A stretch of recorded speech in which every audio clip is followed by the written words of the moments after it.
Hello, Genius Brains. A very warm welcome to your SST class with your mentor, Rajan. And children, here we start with chapter number 3 of our history, that is ruling the countryside. तो आज हम history का chapter number 3 start कर रहे हैं, class 8, जिसका नाम है रूलिंग द कंट्री साइड.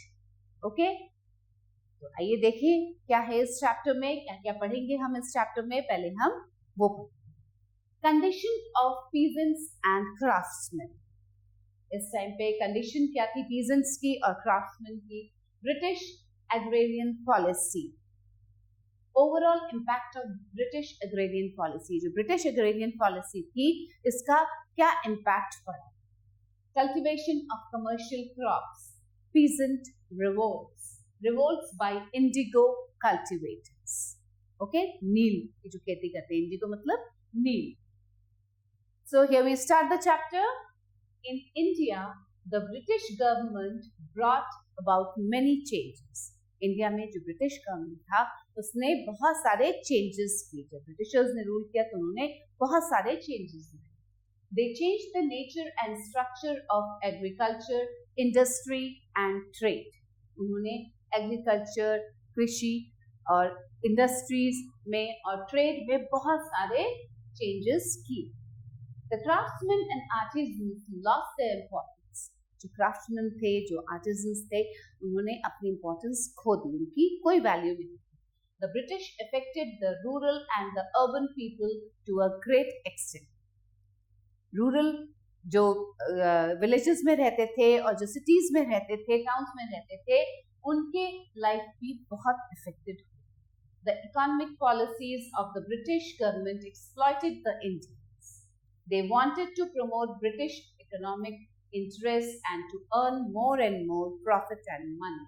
अब ब्रिटिशर्स ने क्या किया था, वो अपने ब्रिटिश इकोनॉमिक इंटरेस्ट को प्रमोट करना चाहते थे और बहुत सारा पैसा कमाना चाहते. They never thought about the welfare of the Indian people. और जो इंडियंस थे उनके अच्छाई के बारे में, उनकी सुख सुविधा के बारे में उन्होंने कभी नहीं सोचा. Consequently, India had to suffer from famines and starvation. और धीरे धीरे क्या हुआ, इंडिया को क्या फेस करना पड़ा, सूखा और बाढ़, इन सब की स्थिति का सामना करना पड़ा. फेमिन्स आए वहां पे और स्टार्वेशन भी हुआ, खाने की कमी. A large part of the Indian population lived in villages and depended on agriculture, and any change in agrarian policy resulted in a widespread change. Now, India का जो ज़्यादातर हिस्सा था वो विलेज में रहता और वो डिपेंड किस पे करते थे, एग्रीकल्चर पे, कृषि. तो उसमें किसी तरह का भी चेंज जो था वो एक wide spread change. They were primarily meant to serve the imperialistic designs and did more harms to the Indians. और जितना वो नुकसान कर सकते थे इंडियंस का, वो करते थे. Condition of peasants and craftsmen. The village was self-sufficient in its needs because the people had limited needs and agriculture met all these needs perfectly. अब जो इंडिया के विलेजेस थे वो अपने आप में सेल्फ सफिशिएंट थे, सब कुछ था, क्योंकि वहां जो लोग रहते थे उनके नीड्स भी जो जरूरतें थी वो बहुत लिमिटेड थी और वहां वो पूरी हो जाती. Only a few things were required from outside the village. The peasants were the owners of the land they tilled. और थोड़ी बहुत चीजें ही वो विलेज से बाहर से लानी पड़ती और जो पीजेंट्स होते थे वो ओनर होते थे अपने land. The arrival of the British affected the Indian way of rural life in more ways than one. अब लेकिन जब से ब्रिटिशर्स आए रूल में, इंडिया को रूल करने लगे ब्रिटिशर्स, तो ये जो रूरल लाइफ था, विलेज लाइफ था, ये बहुत इस पे असर था. A definite amount of land revenue was fixed, which was necessary for a peasant to pay. अब एक पीजेंट को एक नेसेसरी अमाउंट फिक्स कर दिया गया था कि इतना अमाउंट तो एज लैंड रेवेन्यू पे करना ही. It was difficult to grow good crops every year due to the dependency on monsoon. क्योंकि मॉनसून पे डिपेंडेंट होते थे, बारिश के लिए मॉनसून पे डिपेंडेंट रहना पड़ता था, तो हर साल बहुत अच्छी फसल नहीं हो पाती। क्रॉप्स फेल्ड ऑफन, और बहुत बार तो ऐसा भी होता था कि क्रॉप होता ही नहीं था, फसल उगती ही नहीं। Due to this they started to grow cash crops so that they could pay revenue on time. अब इस कारण, क्योंकि रेवेन्यू तो टाइम पे करना था, ब्रिटिशर्स ने मांगा था तो इंडियंस को रेवेन्यू टाइम पे करना होता था, तो इस कारण ये लोग कैश क्रॉप्स ग्रो करने लगे। Exploitation at the British hands compelled them to grow 2 to 3 crops which weakened havoc with fertility. अब क्या हुआ, कैश क्रॉप्स ग्रो करना पड़ा। इसमें क्या होता था, 2 से 3 तरह के क्रॉप ये लोग लगा। अब उसमें कि अगर एक नहीं हुआ तो दूसरी फसल अच्छी हो जाएगी, क्योंकि उनको लैंड रेवेन्यू पे करना होता। और इतने सारे 2-3 क्रॉप्स लगाने के कारण क्या हुआ कि ये जो फर्टिलिटी थी लैंड की, ये खराब हुई। Earlier, the peasants were the owners of the land and could not be evicted. पहले तो वो अपने लैंड के खुद ही ओनर्स थे। And as the land revenue was compulsory to be paid, they made the land a sellable article. और जैसे कि लैंड रेवेन्यू तो पे करना ही होता था, कंपल्सरी था पे करना, तो उन्होंने इस लैंड को एक सेलेबल आर्टिकल बना। If a peasant failed to pay land revenue, his land was auctioned. अब अगर कोई पेजेंट लैंड रेवेन्यू पे करने में असमर्थ होता था, नहीं पे कर पाता था टाइम पे, तो उसके लैंड की बोली लगती थी, उसकी जमीन की बोली लगती। More often than not, the Indian peasants had to take a debt from the village money lender to pay the land. और ज्यादातर टाइम क्या होता था कि ये लैंड रेवेन्यू पे जो उनको करना होता था, अगर वो नहीं होता था उनके पास, तो वो मनी लेंडर्स जो होते थे उनसे उनको उधार लेना पड़ता था लैंड रेवेन्यू चुकाने। Since the rates of land revenue as well as the rates of interest were too high, a peasant could never repay and thus recover from his pitiable condition. Pitiable condition उनकी ये होती थी कि वो कभी भी, जो लैंड रेवेन्यू होता था वो भी बहुत हाई थे, उसका रेट भी बहुत हाई था, और जो इंटरेस्ट उनको पे करना पड़ता था वो भी बहुत हाई था, जिस कारण जो पेजेंट होता था वो कभी भी अपना पूरा अमाउंट रीपे नहीं कर पाता था, जिस कारण वो कभी भी अपनी जो उसकी दयनीय स्थिति हो गई थी, जो उसकी खराब स्थिति हो जाती थी, उससे कभी भी बाहर नहीं आ पाता। Even his children had to live a bonded life. और उसके जो बच्चे होते थे वो भी एक बॉन्डेड लाइफ जीते थे, क्योंकि वो जो उधार चला आ रहा था वो कभी भी चुकता नहीं है। When peasants were not busy in cultivation, they were busy making tools, weaving clothes, making pottery, etc. अब पूरे साल तो वो कल्टीवेशन नहीं करते थे, अनाज नहीं उगाते थे। जिस टाइम वो नहीं करते थे कल्टीवेशन, उस टाइम पे वो दूसरे काम करते थे, जैसे टूल्स बनाना, क्लॉथ्स बनाना, वीव करना क्लॉथ्स, या pottery making. The British brought here machine-made articles. अब जो ब्रिटिशर्स जब आए तो उन्होंने क्या किया, मशीन मेड आर्टिकल्स लाने। These articles were cheaper in price and better in quality. और जो ये आर्टिकल्स होते थे, जो हैंडमेड आर्टिकल्स थे, ये मशीन मेड आर्टिकल्स ज्यादा सस्ते होते थे और अच्छे भी। The artisans could not compete against these articles, so their economic life was greatly disturbed. अब ये जो इंडियन आर्टिजन्स थे, ये जो हाथ से बनाते थे चीजें, वो उनकी लाइफ बहुत ज्यादा इफेक्ट हो गई, क्योंकि वो ये मशीन मेड आर्टिकल्स को कंपीट, इनका मुकाबला नहीं कर पाते। A fact to know, the indigo crisis continued even in the 20th century when Mahatma Gandhi too started his movement in the favor of indigo cultivators in Champaran, Bihar. जो Indigo नील की जो खेती थी, उसका जो क्राइसिस हुआ था, even 20th century में जब महात्मा गांधी ने भी शुरू किया ये movement in favour of Indigo cultivators Champaran में, तब भी ये क्राइसिस खत्म नहीं हुआ। 20th सेंचुरी में भी इंडिगो क्राइसिस चलता है। Now the British agrarian policy, British का एग्रीकल्चर पॉलिसी क्या? The chief objective of the British agrarian policy was to get them as much land revenue as possible. उनका मेन एक M जो Britishers का था कि जितना ज्यादा लैंड रेवेन्यू ले सकते थे वो पीजेंट से वो ले। The systems of land tenures and policies of land administration aggravated the condition of the peasants to a great extent.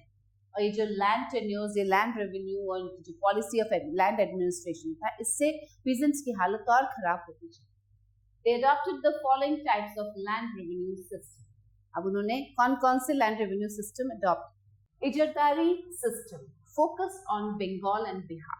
Warren Hastings introduced this system. Izaradari system जो था वो वॉरेन हेस्टिंग ने इंट्रोड्यूस किया. He gave the land for revenue collection to the highest bidder. जो सबसे ज्यादा बोली लगाएगा लैंड की, उससे उसको लैंड रेवेन्यू कलेक्शन दिया जाता है. Since these bidders had to deposit a fixed amount of land revenue, they tried to extract as much revenue from the peasants as possible. अब इन bidders को, ये जो bidders होते थे, जो बोली लगाने वाले होते थे, इनको एक fixed amount of land revenue देना होता था ब्रिटिशर्स. तो उस अमाउंट को इकट्ठा वो कहां से करते थे? पीजेंट्स से ज्यादा लैंड रेवेन्यू लेते. With a profit motive, they did not pay any attention to any land reforms. और उनका बस एक ही मोटिव होता था कि प्रॉफिट हो, बाकी वो किसी तरफ ध्यान नहीं देते. This resulted in the pitiable condition of both land and peasants. इससे क्या हुआ? ना तो वो लैंड की तरफ ध्यान देते थे, ना ही पीजेंट्स की तरफ ध्यान देते थे. पीजेंट्स किस मुश्किल दौर से गुजर रहे हैं वो नहीं देखते थे. तो इससे लैंड भी इफेक्टेड हुआ और पीजेंट्स भी. This system is also known as system of auction. इसको सिस्टम ऑफ ऑक्शन भी कहा जाता है, या बोली का सिस्टम, बोली लगाने. Permanent settlement focus on Bengal and Bihar. Again, this is the next system, next revenue system, permanent settlement.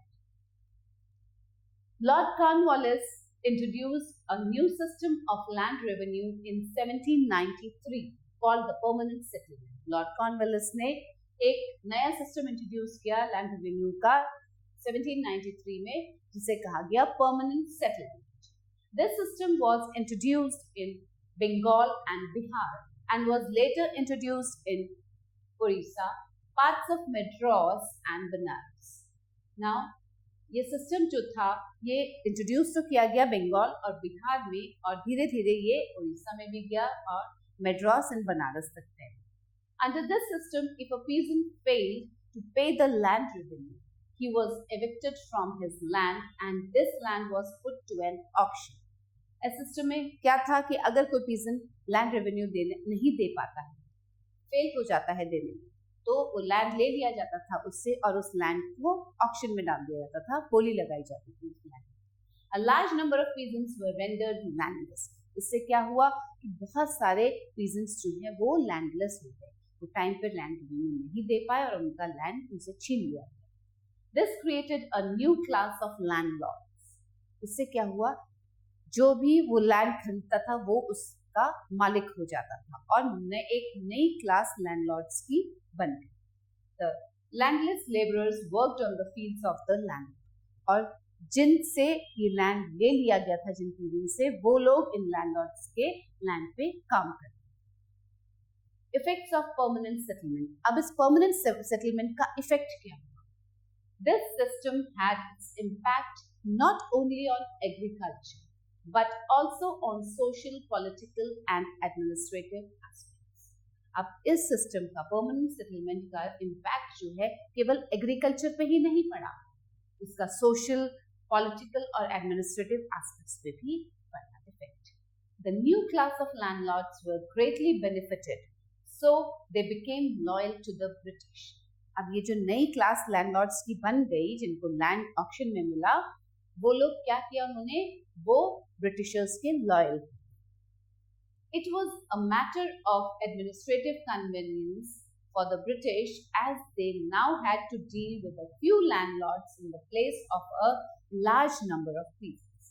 अब इससे ब्रिटिशर्स को क्या कन्वीनियंस हो गया कि पहले तो उनको बहुत सारे पीजेंट्स का ध्यान रखना पड़ता था, क्योंकि छोटे छोटे लैंड थे पीजेंट्स के पास. लेकिन इस सिस्टम से एक न्यू क्लास ऑफ लैंडलॉर्ड्स हो गया, तो लोग कम हो गए, पीजेंट्स बदल गए लैंडलॉर्ड्स में, तो उनको कम लोगों से इनको देखना पड़ता था, ध्यान में रखना. Thus the system proved beneficial to the British and landlords. और ये सिस्टम ब्रिटिशर्स के लिए अच्छा प्रूव हुआ. The system was good, beneficial था. The high rates of land revenue compelled peasants to take loan from the village moneylenders at high rate of interest, which they were unable to repay. So they and their children had to pass a bonded life. अभी हमने पढ़ा पहले भी ये जो high rate था land revenue का, और इसके जो ये लोग क्या करते थे, लैंड रेवेन्यू पे करने के लिए विलेज मनी लेंडर्स से पैसा उधार लेते थे और उसका रेट ऑफ इंटरेस्ट भी बहुत हाई, तो वो कभी भी इसको पूरा रीपे नहीं कर पाते थे और वो और उनके बच्चे एक बॉन्डेड लाइफ जीते. Ryotwari system focus on Madras and Bombay. In this, land revenue was not collected from landlords but from the cultivators called royals directly. अब इस सिस्टम में क्या था, रेवेन्यू जो था वो लैंडलॉर्ड से नहीं लिया जाता था, जो कल्टीवेटर्स थे जिनको कि रायट्स कहा जाता था उनसे डायरेक्टली लिया जाता. A fixed amount of land revenue was settled depending on the quality of soil and crops. जिस तरह का सॉइल और क्रॉप होता था उसके हिसाब से लैंड रेवेन्यू सेट किया जाता. The revenue was deposited by the cultivators in the treasury. अब कल्टीवेटर जाके कहाँ पे डिपॉजिट करता था लैंड रेवेन्यू? ट्रेजरी.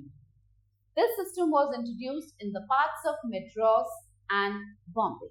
और कुछ पार्ट्स मद्रास और बॉम्बे के वहां पे इस सिस्टम को इंट्रोड्यूस किया गया था, रायतवारी सिस्टम.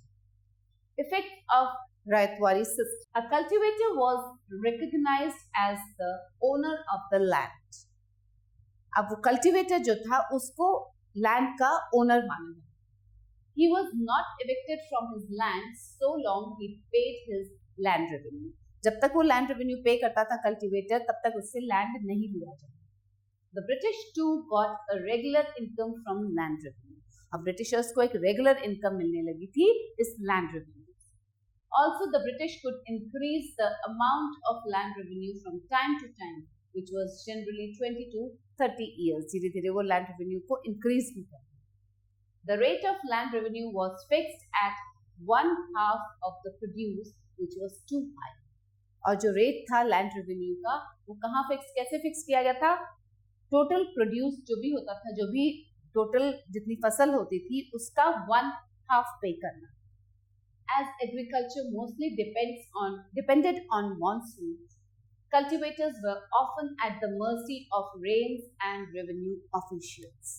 अब जैसा कि हमारे यहाँ इंडिया में जो हमारा एग्रीकल्चर है वो मॉनसून्स पे डिपेंड करता है, तो अब कल्टीवेटर्स क्या थे, वो तो रेन्स पे डिपेंडेंट रहते थे कि जब बारिश होगी तब फसल अच्छी होगी, एंड वो रेवेन्यू ऑफिशियल्स पे भी डिपेंडेंट है.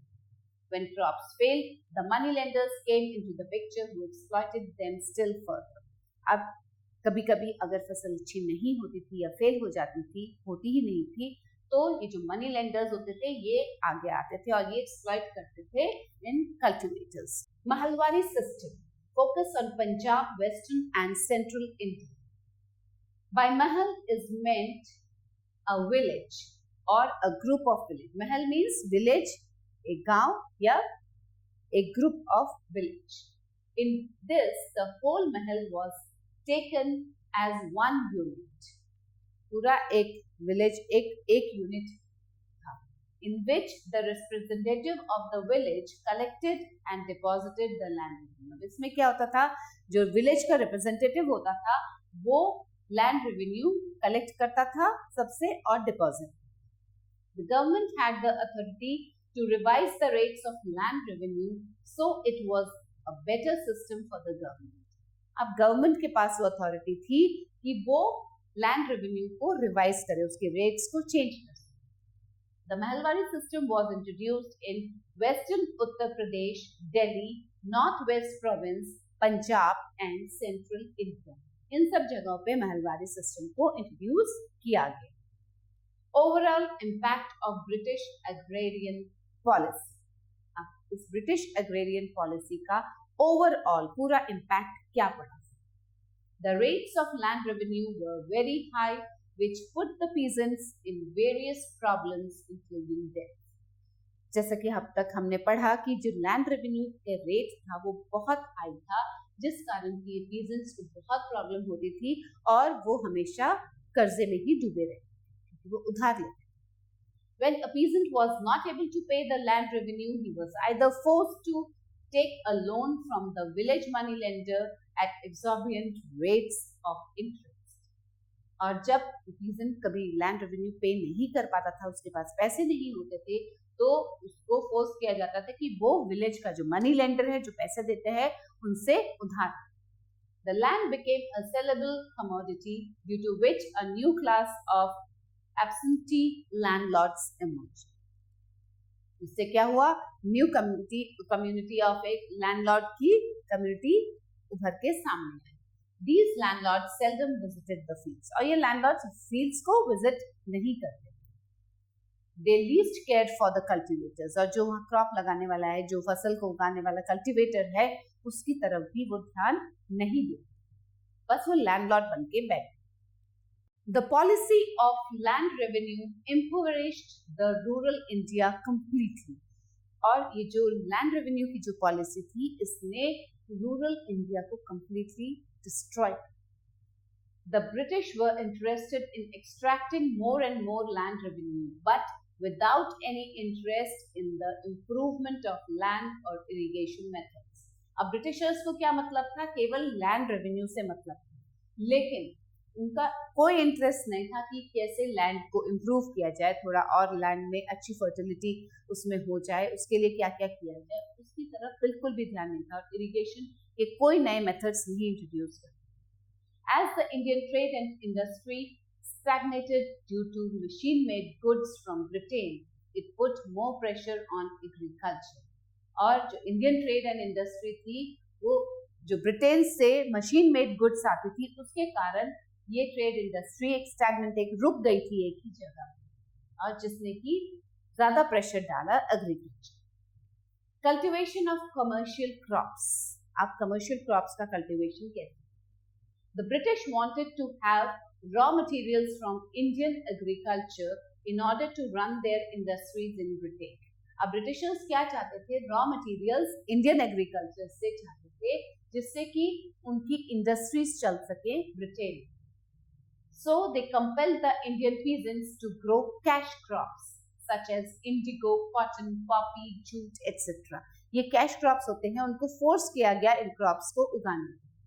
The British brought the finished goods back to India and sold them at a high profit.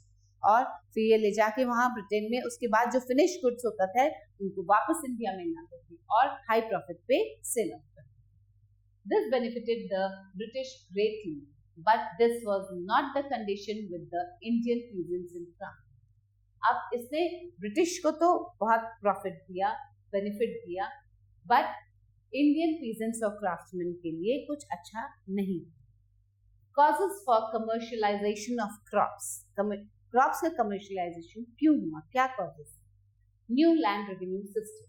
The new land revenue systems, Izaradari, permanent settlement, Ryotwari and Mahalwari systems compelled the cultivators to grow such crops which could help them financially, as they were required to pay fixed rates of land revenue whether the crops failed or not. अब ये जो नए systems आए थे, सारे land revenue systems, इन्होंने cultivators को compel किया, प्रेशराइज किया कि इस तरह के वो क्रॉप्स ग्रो करें, जिससे कि उन्हें फाइनेंशियल थोड़ी हेल्प हो, क्योंकि उनको एक फिक्स्ड रेट ऑफ एक रेट था लैंड रेवेन्यू का, वो पे करना होता था. Disruption of rural economy. The land revenue systems disturbed the rural economy and rendered both peasants and craftsmen jobless. अब ये जो लैंड रेवेन्यू सिस्टम था, इसने रूरल इकोनॉमी को पूरा डिस्टर्ब कर दिया. विलेज की जो इकोनॉमी थी वो पूरी डिस्टर्ब हो गई, और दोनों पीजेंट्स और क्राफ्ट्समैन सब जॉबलेस हो गए, सबके काम चले. So they tried to make up somewhat by cultivating cash crop. और इसका ये जो इनकी जॉब चली गई थी, काम नहीं था किसी के पास, इसको थोड़ा सा इसकी भरपाई करने के लिए, इस नुकसान की, वो लोग क्या करते थे? उन्होंने कैश क्रॉप्स का cultivation start. Fragmentation of land holdings. As the peasants' land was divided amongst his son, the size of land holdings decreased from generation to generation. एक peasant के लैंड को उसके सन्स में, बेटों में डिवाइड कर दिया जाता था, और जिस कारण की क्या हुआ, लैंड की होल्डिंग्स कम होती चली generation to generation. Small land holdings were so small that they were not suitable for growing conventional crops, so they went for commercial crops. अब जो छोटे छोटे लैंड होल्डिंग्स थे वो इतने छोटे थे कि वहां पे वो सुटेबल नहीं थे कन्वेंशनल क्रॉप्स ग्रो करने के लिए, इसलिए उनको कमर्शियल क्रॉप्स की तरफ जाना. The commercialization of crops worked contrary to the interest of the peasants. Also, the commercialization of crops further enriched the resourceful peasants, but made the condition of poor peasants deplorable.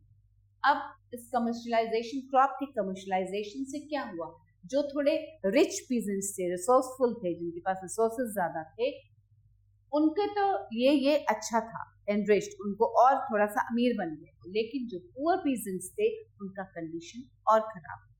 Now peasant revolts, peasants ने revolt किया. The British administration disturb the entire Indian society, पूरे Indian society को Britishers ने disturb किया. The peasants suffered the most. A common peasant could get only as less as 45% of his total produce, as 40% of the produce was taken by the British and another 10 to 15% by landlords or other intermediaries. अब क्या होता था, ये जो peasants थे ये अपना जो भी कुछ ग्रो करते थे उसका 45% of his total produce केवल peasants के पास जाता था और बाकी का 40% जाता था ब्रिटिश के पास और जो बाकी बचा हुआ 10 to 15% वो लैंडलॉर्ड्स के पास और दूसरे इंटरमीडिएट्स के पास चला गया. When a peasant was not able to pay his land revenue, his land was auctioned. और जब कोई peasant नहीं पे कर पाता था अपना लैंड रेवेन्यू तो उसका जो लैंड है वो जब्त कर लिया जाता था, उसे ऑक्शन में डाल दिया जाता था, बोली जाती. This created a class of dissatisfied peasants. अब इससे क्या हुआ, peasants जो थे वो dissatisfied होना शुरू हुए, नाराज होना शुरू हुए. It was natural for them to rise and revolt. और ये एक नेचुरल प्रोसेस हुआ कि उन्होंने अपनी आवाज उठाई. The revolts by peasants occurred in almost all parts under the British control. ज्यादातर सारे पार्ट्स में जो ब्रिटिश कंट्रोल में थे, सारे पार्ट्स में ये peasant revolt started. A large number of small and large peasants revolts had occurred. However, the following were important. अब जितने भी peasant revolts हुए उसमें से ये कुछ important peasant revolts. The first major peasant revolt occurred in Bengal soon after the permanent settlement was introduced there. जैसे ही बंगाल में permanent settlement introduce किया गया, वहाँ पहला major peasant revolt हुआ. The sannyasis and fakirs too joined the peasants and indulged in armed struggle. This revolt continued for about 30 years. और ये जो सन्यासी थे और फकीर थे, इन्होंने भी peasants को join कर लिया इस revolt में और ये revolt 30 years तक चलता है. The peasants in Satara, Chittor and Surat rose in revolt against the high rates of land revenue in 1822 and continued with this for another 3 years. और जो सतारा, चित्तौड़ और सूरत के peasants थे, उन्होंने भी ये इतना हाई लैंड रेवेन्यू के वजह से रिवोल्ट किया और इनका रिवोल्ट 3 years तक चला. A peasant revolt also occurred in Sandoval under the leadership of Mantayu from 1829 to 1830. एक peasant revolt हुआ Sandoval में. The British used brute force to crush this revolt. और ब्रिटिशर्स ने बहुत brutally इस revolt को crush कर. A major revolt occurred in Ganjam in 1835. It was put down by a large military camp. एक major revolt Ganjam में भी start हुआ, लेकिन एक बड़ी military campaign के अंदर इसको भी crush कर दिया. A peasant revolt occurred in Bundelkhand in 1842 under the leadership of Madhukar. The Gonds too joined them. The British took about a year before the revolt was pacified. अब एक peasant revolt Bundelkhand में भी हुआ 1842 में और उसके लीडर कौन थे, Madhukar.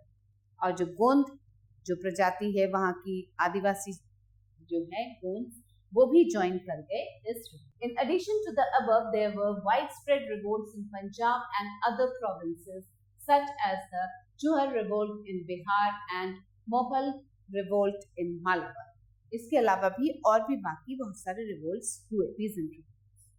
Revolts by indigo cultivators. अब जो नील की खेती जो लोग करते थे उनके द्वारा कौन से क्या revolt? The indigo cultivators were those who grew indigo on their land, but indigo planters were those landlords and British officials who forced indigo cultivators to grow indigo. अब ये indigo cultivators कौन थे? जो अपने लैंड पे नील की खेती करते थे, इंडिगो की खेती करते थे. लेकिन जो इंडिगो प्लांटर्स थे वो लैंडलॉर्ड और ब्रिटिश ऑफिशियल्स थे जो कि कल्टीवेटर्स को फोर्स करते थे नील लगाने. As the cultivation of indigo destroyed the fertility of land and rendered it useless for other crops, the indigo cultivators rose in revolt. क्या होता था? जिस भी लैंड में ये नील लगाया जाता था, नील की खेती की जाती थी, वो लैंड और किसी क्रॉप को लगाने लायक नहीं रहता और कुछ नहीं लगाया जा सकता था उसके बाद. तो ये जो कल्टीवेटर्स थे इन्होंने revolt. The movement of indigo cultivators occurred in 1858 to 60 and covered a vast area in Bengal and Bihar. ये जो इंडिगो कल्टीवेटर्स का रिवोल्ट स्टार्ट हुआ ये 1858 से 60 तक चला एंड इसने कौन कौन से एरिया कवर किए? Bihar, vast area of Bihar and Bengal. They resisted to grow indigo. They even attacked and plundered the British companies of the indigo planters. उन्होंने अटैक भी किया इंडिगो प्लांटर्स की company. Some groups of peasants such as Lathials and Rayats armed themselves to resist this. Many intellectuals like Harish Chandra Mukhopadhyay, Girish Chandra Basu, Dinbandhu Mitra, etc. supported the peasants.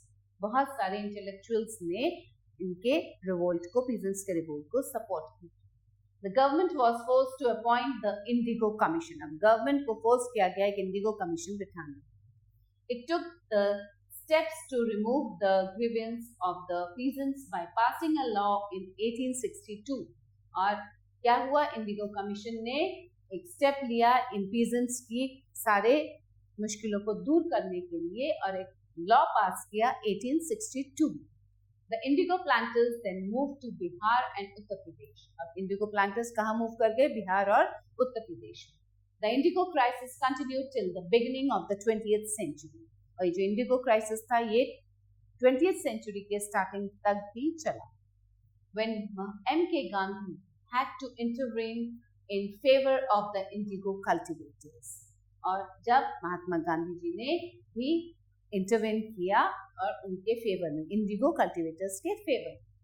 However, the peasants were rendered helpless before the brute British force. लेकिन वो जो peasants थे वो helpless थे British force के सामने. The revolt was put down violently, but the resistance continued well into the 20th century.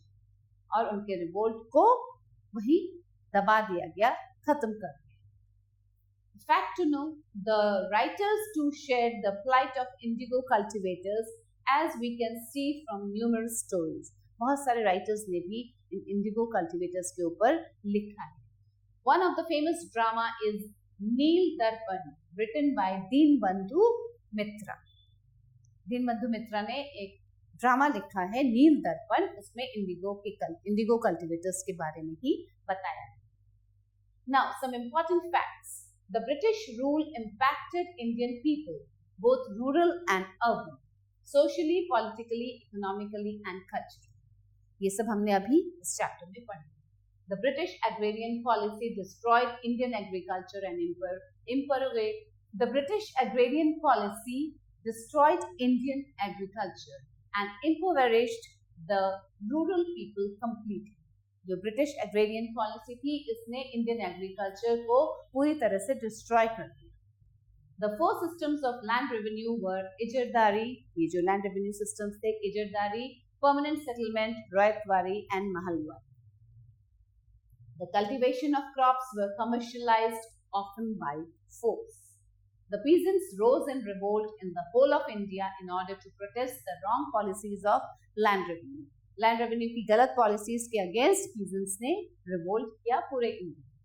The indigo cultivators were the worst placed, so they too rose in revolt, but it did not help them much. और जो Indigo cultivators थे उन्होंने भी, उनके द्वारा भी एक revolt start किया गया, लेकिन ऑफ नो यूज, क्योंकि उनके इस रिवोल्ट को दबा दिया.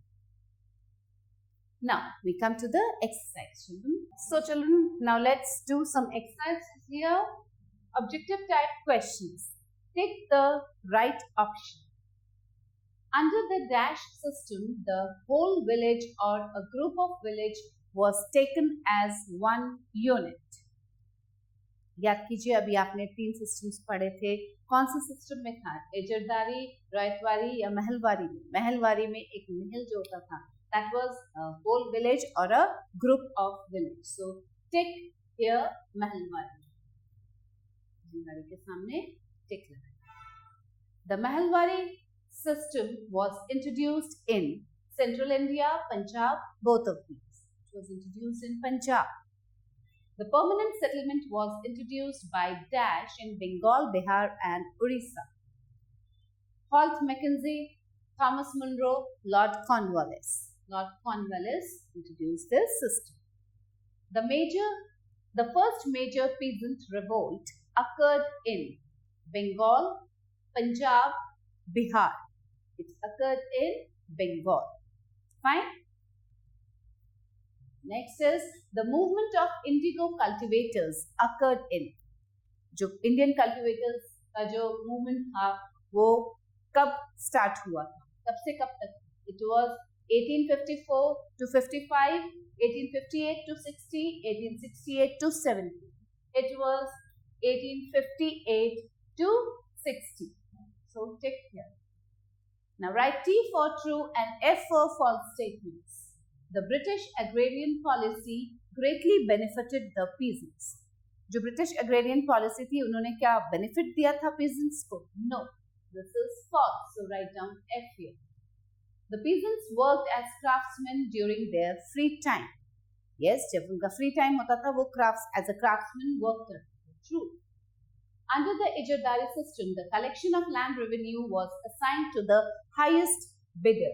Yes, this is also true. जो highest bidder होता था, उसको land revenue के collection का charge दिया जाता. Under the Raytwari system, land revenue was collected from landlords. No, this is false. The peasants rose in rebellion against the British policies. Yes, true. Now we come to the fill-ups. Fill in the blanks. Warren Hastings introduced the dash system of land revenue. Warren Hastings ने कौन सा land revenue system introduce किया था? It was the Ijardari system. Ijardari system. The permanent settlement was introduced in Bengal and Bihar. In the dash, land revenue was collected from peasants directly. Directly peasants से किसमें collect किया जाता था land revenue? The permanent settlement. The permanent settlement. Fine. Then the whole village was taken as one unit under the dash system. पूरे village को एक unit किसमें माना जाता था? Mahalwari system. Under the Mahalwari system. And the last one is the peasant revolt occurred in Sandowe under the leadership of. किसके leadership में Sandowe में ये peasant revolt हुआ था? It was under the leadership of Manitha Youth. Manitha Youth. Okay, fine. So here we end up with our chapter and I hope आपको अच्छे से समझ में आया ये chapter. एक बार फिर से पढ़ेंगे. Just go through the chapter, read the chapter so that you understand it more and you do the exercises more easily. So children, stay blessed and keep learning. We'll meet soon with a new chapter. Till then, have a nice time. Bye. And stay tuned for the new videos.